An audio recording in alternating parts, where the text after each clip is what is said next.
Hi, this is Emraan Hashmi. A couple of days ago, I shared a post about a baby named Ayansh Gupta who really needs our help.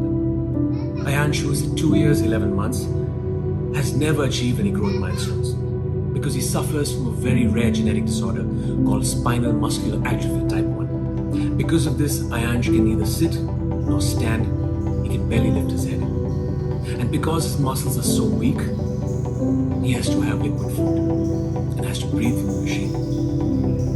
SMA is a very fatal disease that has only one cure, and that treatment costs $2.1 million, which is 16 crore rupees. Ayansh's parents have done whatever they could to collect the money for his treatment, and now they're almost out of time. They have to collect 5 crores more, and they have to do this before Ayansh's 3rd birthday. Otherwise, the treatment may not be complete. I have done my bit, and I urge all of you to donate whatever you can, even if it's a small amount. And let's all give Ayansh the best birthday gift, a long and happy life. Donate to the link below.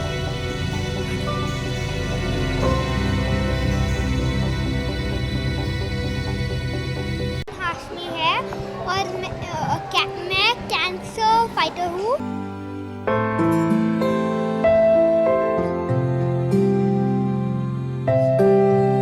मैं fought किया और मैं Victor हूँ।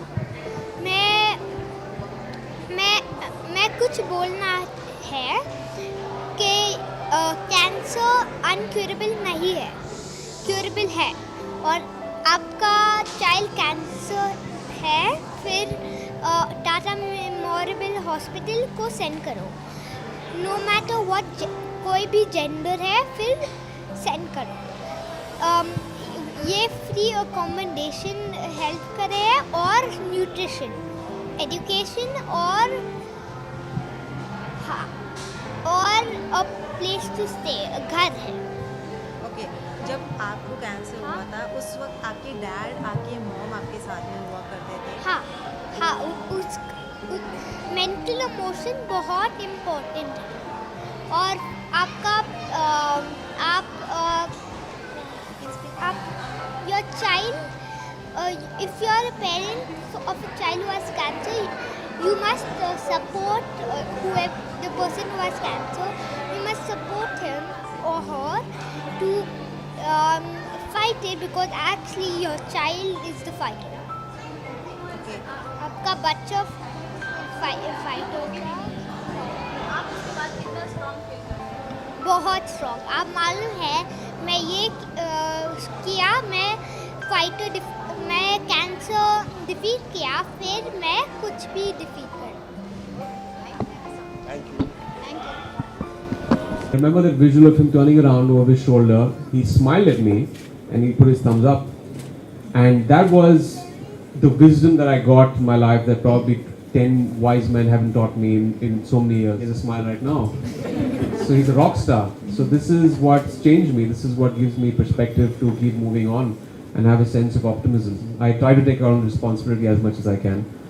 Having a son has changed that. That has given me a certain responsibility to act and behave in a way that he would aspire to be someone like me and be a role model for him. So that, to a certain extent, has brought in a kind of responsible part of me through this.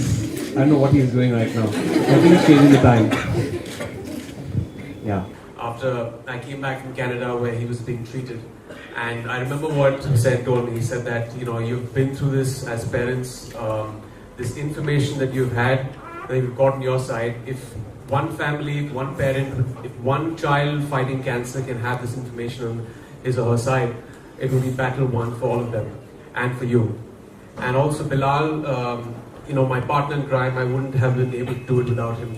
He really pushed me dig down into those painful memories back in 2014 in January and document them in this book. So thank you, Bilal. And also Millie, the entire team at Penguin, it wouldn't have been possible without them. They've really given the book the kind of exposure that it needed to get across to everyone in the hour of need. And also, I think next month there will be a Hindi version and a Marathi version That will be launched. So looking forward to that. So let me just take you back through the incident 2 years back and tell you exactly how the book eventually happened. It was January the 13th, 2014, when as a family our life was completely wrecked. It was a casual brunch that me, my wife and my son had gone for to Taj Lands End. And it was there where we detected some abnormal symptoms in our son. And we rushed him to the hospital. There was his head pediatrician there, and tests began. There was a conversation that we had 2 weeks back. We didn't want, we were delaying a simple blood test for the hemoglobin because we didn't want our child to go through physical trauma when a needle went into his arm. And here in this hospital, there was needle after needle jabbed into his arm, and doctors trying to get to the bottom of the problem. Anyways, that nightmarish of a day ended. We went back home, and I went onto the internet to do my own research, and I typed out his symptoms, and what I was confronted with on one website really tore my heart apart.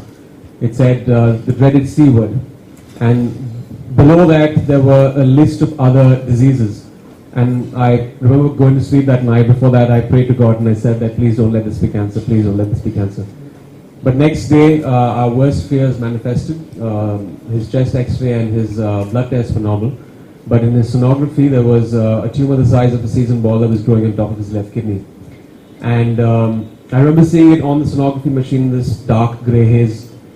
For those of you who don't know what that is, that's a Wilms tumor. It's a very rare case of kidney cancer that happens to a minuscule percentage of kids. Of all pediatric cancers, roughly around 2 to 3%, and he happened to be part of that unfortunate percentage of kids. If you've had someone close to you being diagnosed with this disease, you know what the next couple of weeks, months, and possibly years are like. You're hearing things like staging, pathology, chemotherapy, remission, radiation, and it was very frightening for us back then because we didn't know the staging of the cancer. And even these cancers are divided into two subgroups, which is favorable and unfavorable. God forbid a child has unfavorable, the chemotherapy does not work. But God was, I guess, very kind. In the next week after the surgery, we realized it was a favorable cancer. And we as parents and family, we fought hard for 7 months. We took him to Toronto for his treatment, chemotherapy. And through this entire phase, and this is how the book actually started, somewhere it started seeding in my mind, that there was this fear in me, and there's a fear that in most of cancer patients and parents, a fear that when the chemotherapy is being administered, you feel the job is being done, that something is fighting the disease. But what happens once that stops? Doctors and oncologists didn't give me the right answer. They didn't give me the answer I wanted to hear. They told me that, take the chemotherapy, fingers crossed it won't come back. Because there is recurrence in cancer, there is a 5-year survival rate. So I started doing my own research, and turned out some great information which was going to help us out was that roughly 90% of cancers were lifestyle related, and a small percentage of cancers were genetic, which means that we could have fought this, we can fight it. And there are a lot of things that come into play. There is, obviously, lifestyle is what, when you come to cancer, when you come to terms with why cancer happens. The air we breathe, the food we eat, the water we drink, the stress levels, all of this contributes to an abnormality in the body. And we put Ayan on a very, very good diet. He's probably the only 6-year-old who has a vegetable smoothie. I can't have it. So he really, I guess, worked his way himself to cure himself of this disease. And, it's statistically they say that roughly by 2030 there will be 4 in 5 people who will have cancer. And that's a very alarming rate for our country. That means probably everyone in this room at some point of a time with our given diets and lifestyle are candidates to get this disease. So I felt once Hussein came to me and Bilal came to me and they said that, you have to get this information out to people. And if it touches one life and gets the information to them, it will be a great accomplishment. And this is not just for cancer patients. This is for people, for prevention. Because even we as a family felt that this could never happen to us. cancer is something that happens to someone else.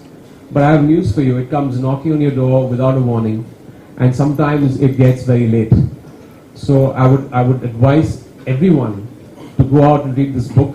We have put the last 3 chapters, which are about what you can eat and what you can avoid to reduce your probability of getting this disease. Something that oncologists will not tell you. I have nothing against them. They have saved my son's life because chemotherapy was given to him. But the fact is that food does not come into their domain. It cannot be patented. This event is also super special because we have the real hero of the book, Ayan, here to launch the book with us today.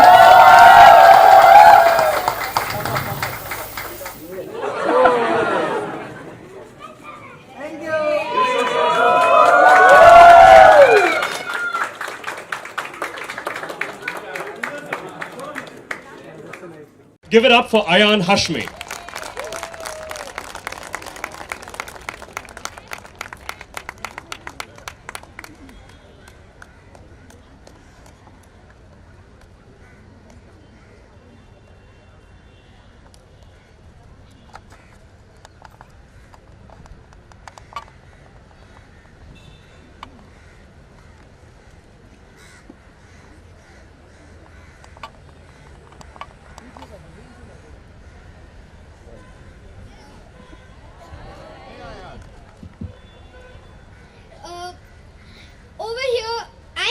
Here to tell you one thing.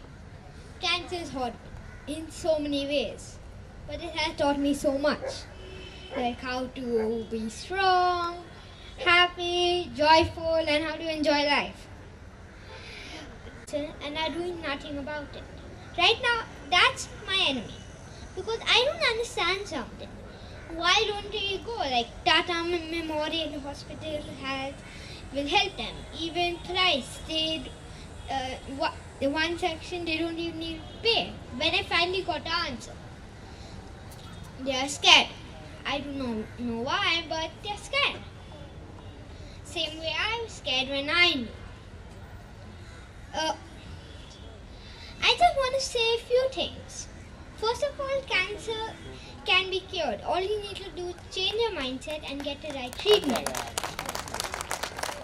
Next, you don't have to lose hope because cancer can be treated again.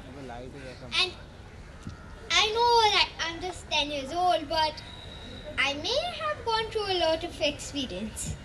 I remember the first time doing a speech, which was, I think, a few days ago, and yesterday was my birthday, which is surprisingly today is Cancer Day. So, I think it's a coincidence, but... So my first time doing this, I guess, was for the Tata Memorial Hospital event. And yeah, that was pretty good too. But I feel like this one is gonna be a little bit better because I'm gonna say something about cancer. Cancer, like I told you, is horrible. But it's horrible, it hurts you in every way, mentally and physically. But after I survived cancer, my whole life was changed. It taught me I was strong, I was a fearless leader, but for cancer you only need few qualities, and I think everyone over here has. You need to be strong. Everyone's so strong over here, right? Fearless, strong, and fighter. I'm getting everyone here.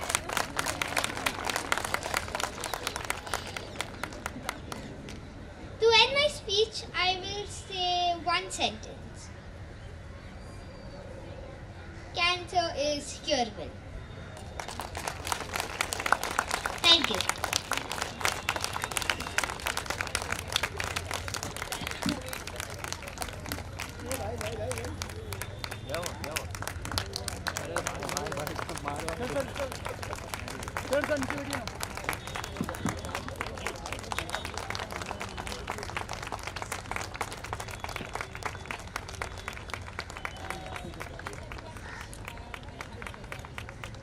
Everyone,